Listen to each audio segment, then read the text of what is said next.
Right now, somewhere in America, someone is rolling out a yoga mat.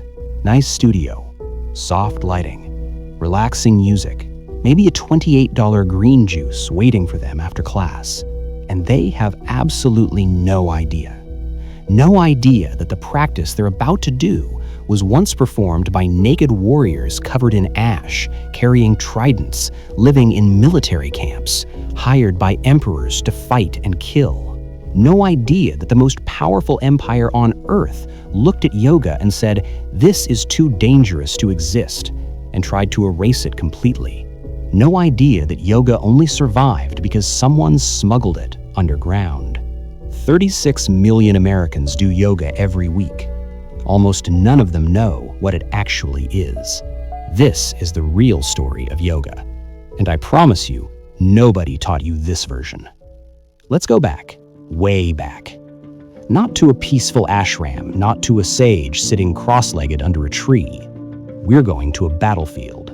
Northern India, somewhere around the 16th century. Dawn hasn't broken yet, and moving through the darkness is a group of men unlike anything you've ever seen.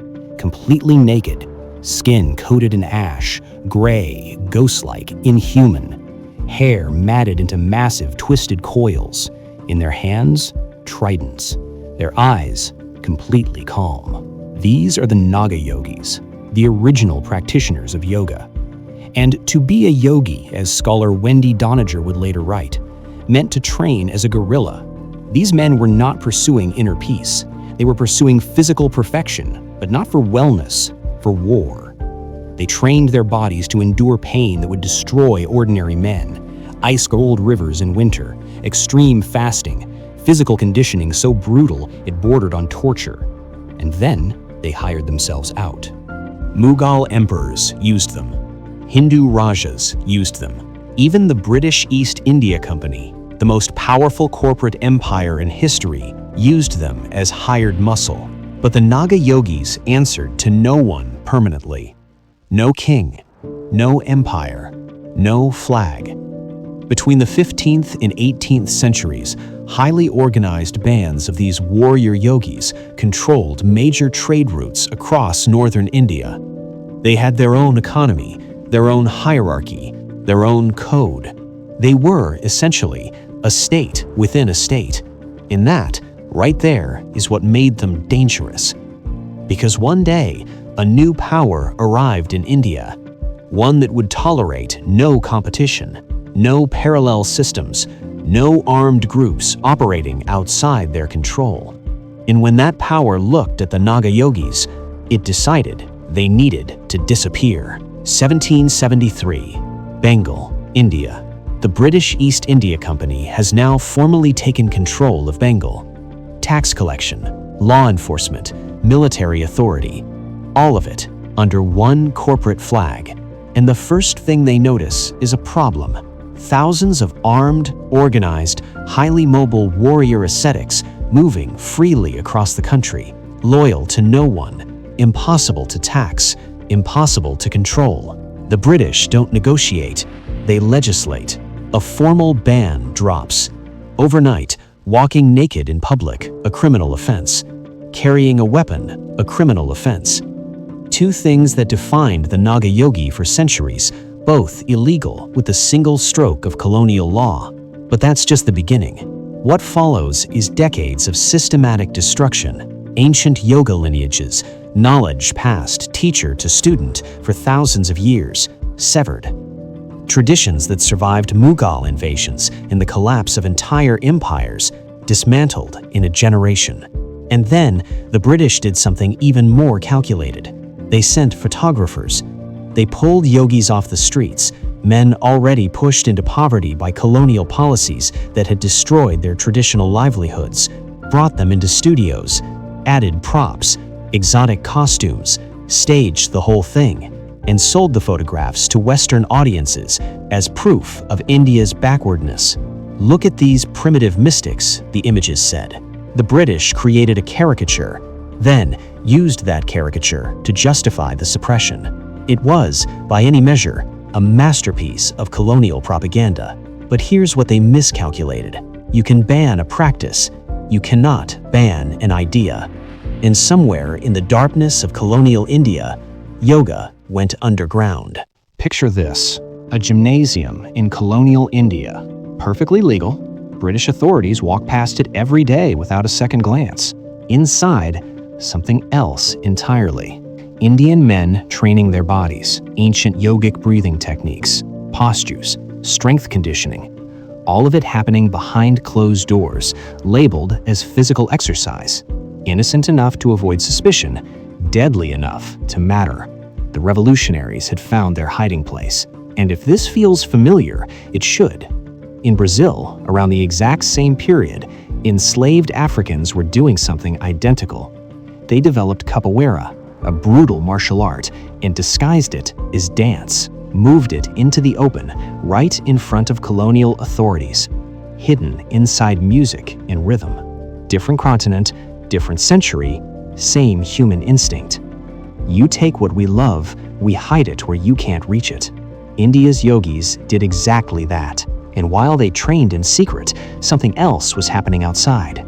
A cultural shift, a growing fury at colonial rule that was beginning to find a voice. A new generation of Indians was looking at yoga differently, not just as a spiritual practice, as identity, as resistance, as proof that Indian civilization had something the British could never manufacture. Yoga was no longer just a practice. It was a symbol of survival. And one man, one extraordinary, contradictory, complicated man, was about to pick up that symbol and carry it across an ocean. Chicago, September 11th, 1893. The World Parliament of Religions. The single largest gathering of spiritual leaders ever assembled on American soil. Inside the Grand Hall of Columbus, 4,000 people, scholars, clergy, intellectuals from every corner of the civilized world. And standing in the wings, completely unknown, is a 30-year-old Indian monk named Swami Vivekananda. He has no invitation, no organization backing him. No one in that room knows his name. He keeps pushing his speaking slot back, delaying, finding reasons to wait. The organizers finally lose patience. "You're up. Now." He walks to the podium, looks out at 4,000 faces, and says 5 words: "Sisters and brothers of America." The room explodes. A 2-minute standing ovation before he has said a single thing of substance. Something in those 5 words, the warmth, the absolute fearlessness of them, hit the crowd like electricity. By the next morning, American newspapers are falling over each other. The Boston Evening Transcript writes that crowds sit patiently through hours of other speakers just for the chance to hear Vivekananda for 15 minutes. In 48 hours, a completely unknown Indian monk has become the most talked about spiritual figure in America. But here's the thing that will genuinely stop you cold. In every single one of those speeches, Vivekananda never used the word yoga. Not once. He avoided it deliberately. He thought Americans would find it frightening, too foreign, too strange. And he avoided the physical practice, the poses, the postures, completely. Because in India at the time, Hatha Yoga was associated with street performers and wandering ascetics. It wasn't respectable. The man who lit the fuse of the global yoga revolution was, privately, embarrassed by yoga. He came to America to spread Indian philosophy. He spoke about the power of the mind, about meditation, about the divinity inside every human being. He never once said, "Try this pose." And yet, somehow, what he started that day in Chicago set in motion a chain of events that would end with 36 million Americans on yoga mats because Vivekananda planted a seed. And seeds, given the right conditions, grow into things their planter never imagined. What grew in America from that seed was something those original Naga warriors, those naked, ash-covered mercenaries with tridents, could never have dreamed of. Something beautiful, something strange, something wildly, almost absurdly profitable. And it started not with a monk, not with a warrior, but with a fusion that nobody planned, a collision between ancient India and the modern Western gym. That collision created something the world had never seen before, and understanding it changes everything about how you see yoga today. Nobody planned it. Nobody sat down and said, let's take ancient Indian warrior practices and merge them with European gymnastics. It just happened. Early 20th century, India is still under British rule, but something is shifting. A generation of Indians, furious, nationalist, determined, is looking for ways to reclaim their identity, their strength, their pride. And yoga is right there. But not the yoga of the Naga warriors, not the extreme tantric practices of the original texts. Something new is emerging, a hybrid. Indian teachers began blending ancient yogic principles with Western physical culture sweeping the globe. Military calisthenics, gymnastics, structured bodybuilding movements. The posture-based yoga that fills studios from Manhattan to Malibu today, the downward dogs, the warrior poses, the sun salutations, was born in this collision. Not in an ancient Himalayan cave, in 20th century gymnasiums and medical clinics, developed by men who were simultaneously fighting for Indian independence and reinventing one of India's oldest traditions. Here is the fact that reframes everything. The yoga on your Instagram feed is not 5,000 years old. It's about 100. And when this new, modernized, physically powerful version of yoga finally crossed the ocean, America wasn't ready for it. But it came anyway. The first wave of Indian spiritual teachers arriving in America faced something nobody talks about: hostility. Not curiosity, not open arms. Hostility. Christian clergy denounced them from pulpits. Law enforcement monitored their gatherings. Newspapers ran stories painting yoga as a dangerous foreign cult designed to corrupt American minds, and American women especially. One early American yoga advocate, a woman named Ida Craddock, wrote extensively about yoga's mind-body connection. The authorities labeled her a criminal. She was prosecuted, destroyed. Early yoga teachers were arrested, their students threatened. Attempts were made at every level, legal, social, religious, to force yoga out of American life before it could take root. Sound familiar? The British banned yoga in India. America tried to ban it too. And yoga, being yoga, survived that as well. Because underneath the official resistance, something else was happening quietly. Curious Americans were showing up. Wealthy women in New York drawing rooms. Intellectuals fascinated by Eastern philosophy. Seekers who felt that Western religion wasn't answering their deepest questions. The seed Vivekananda planted in 1893 was growing. Slowly, quietly, unstoppably. And then the 1960s arrived, and everything exploded. 1968, the Beatles, the most famous human beings on planet Earth, fly to India. They go to study meditation with Maharishi Mahesh Yogi in Rishikesh. They sit cross-legged on the banks of the Ganges. They meditate. They write music. And the entire Western world watches. Overnight, Eastern spirituality goes from dangerous foreign cult to counterculture phenomenon. If the Beatles are doing it, a generation wants in. Yoga studios begin opening across America, not in the margins anymore, in the mainstream. And then something nobody predicted happened. Yoga separated from its spiritual roots. Americans took the physical practice, the poses, the sequences, the breathwork, and quietly set aside the philosophy, the history, the 5,000 years of context behind it. They kept the body, they left the soul. Yoga became fitness, and fitness in America becomes an industry. By the 1980s, yoga is in gyms. By the 1990s, it's on VHS tapes in living rooms. By the 2000s, it's a lifestyle brand. By 2010, a $40 billion global machine. But riding the very peak of that wave, one man, one extraordinary, outrageous, deeply dangerous man. His name was Bikram Choudhury. And for a moment, he was yoga in America. He had arrived in the 1970s with a specific formula: 26 poses, 90 minutes, a room heated to 105 degrees Fahrenheit. Punishing, intense, borderline brutal. Hollywood loved it.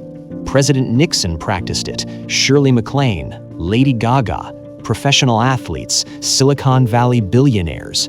If you wanted to be seen as serious about your body and your mind, you went to Bikram. He taught seminars sitting on a throne, wore a diamond-studded Rolex and a Speedo simultaneously, owned over 50 Rolls-Royces, and said things openly in front of thousands of followers that would make your jaw drop. He wasn't just a yoga teacher, he was a cult of personality. And then the calls started. One woman came forward, then another, former students, teacher trainees, women who had trusted him with their bodies and their spiritual growth, coming forward with accusations of assault and abuse so serious that the entire yoga world went silent. Netflix released the documentary, Bikram, Yogi, Guru, Predator. The world watched a man who had built an empire on enlightenment, revealed as something else entirely. A warrant was issued for his arrest. Bikram Chowdhury, the man with 50 Rolls-Royces, fled America in a rented RV. He has not returned since. And here is what happened next. Nothing. Yoga didn't collapse, didn't apologize, didn't slow down for even a moment. Because yoga was never really about Bikram. It was never about any single person. It had already survived too much for one man's fall to stop it. Here is the final twist. While America was building its $40 billion yoga empire, India had to go to the United Nations to prove that yoga was Indian. Western companies had been quietly trademarking yoga poses, patenting breathing techniques, sequences that Indian practitioners had used for centuries being claimed as intellectual property by American corporations. India fought back, formally, officially, on the world stage. The country that gave yoga to the world, that bled for it, went underground for it, lost ancient lineages fighting to keep it alive, had to prove ownership of its own inheritance. The British tried to erase it with a ban. America tried to own it with a patent. And yoga, older than both of them, is still here. Right now, somewhere in America, someone is rolling out a mat. They don't know about the Naga warriors who started this in the darkness before dawn, naked, ash-covered, walking into battle. They don't know about the underground gymnasiums where Indian revolutionaries hid an ancient practice inside physical exercise to keep it alive. They don't know about the terrified monk who changed the world without ever saying the word yoga. They just know that when they finish this class, they feel different, clearer, more alive. And maybe, just maybe, that is exactly what those original warriors were chasing too. Not enlightenment, not a brand, not $1 billion. Just this. The feeling of a body and a mind, finally, completely alive.